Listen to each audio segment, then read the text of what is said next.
आपने अक्सर शैक्षणिक योग्यताओं या यूं कहें डिग्री को लेकर लंबी लंबी बहस सुनी होगी।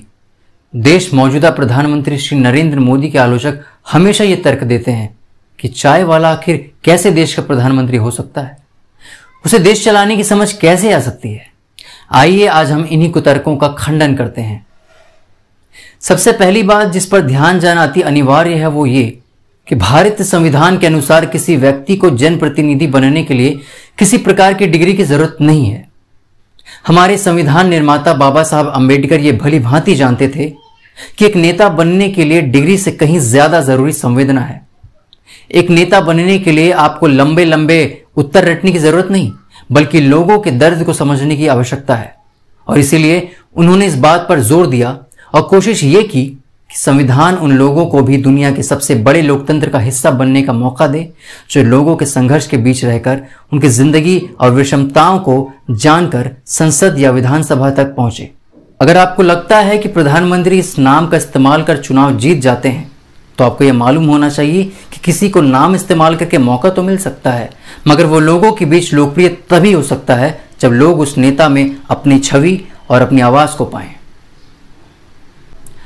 अगर इसे गैर राजनीतिक नजरिए से भी समझने की कोशिश करें तो आप ऐसे अनगिनत उदाहरण पाएंगे जिसमें लोगों ने किताबों की मदद से नहीं बल्कि संघर्ष और समझ की बदौलत दुनिया के सामने एक नई मिसाल कायम की। स्टीव जॉब्स, जिन्होंने एप्पल और पिक्सर जैसे अत्याधुनिक और विशाल कंपनियों की स्थापना की, उन्होंने केवल स्कूली शिक्षा पूरी की थी, मगर उनकी लगन ने कभी उनके सपनों के बीच डिग्रियों की कमी को नहीं आने दिया। और आज बड़े से बड़े डिग्री होल्डर्स उनके संस्थान में नौकरी करने के लिए आवेदन करते हैं। आपको जानकर हैरानी होगी कि मुगले आजम फिल्म के निर्देशक के आसिफ ने केवल 5वीं कक्षा तक पढ़ाई की थी। आज हम सिनेमा की तकनीक में आगे बढ़ चुके हैं, मगर आज भी दुनिया भर के फिल्म मेकर्स इस बात से हैरान हैं कि उस व्यक्ति ने कांच के सेट पर सिनेमेटोग्राफी कैसे की होगी।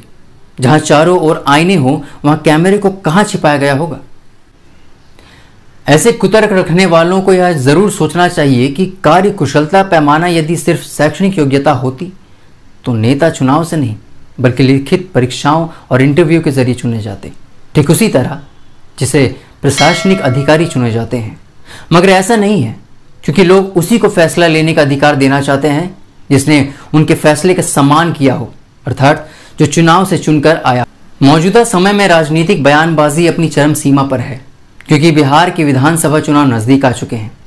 इसी बीच नेता प्रतिपक्ष तेजस्वी यादव के शैक्षणिक योग्यताओं के निराधार सवाल को बीच में लाकर लोकतंत्र की ताकत पर प्रहार करने की कोशिश की जा रही है। मतदाताओं को इन सभी बातों से विचलित हुए बगैर अपने नेता चुनने की जरूरत है, तभी विकास संभव है। जय हिंद, जय बिहार।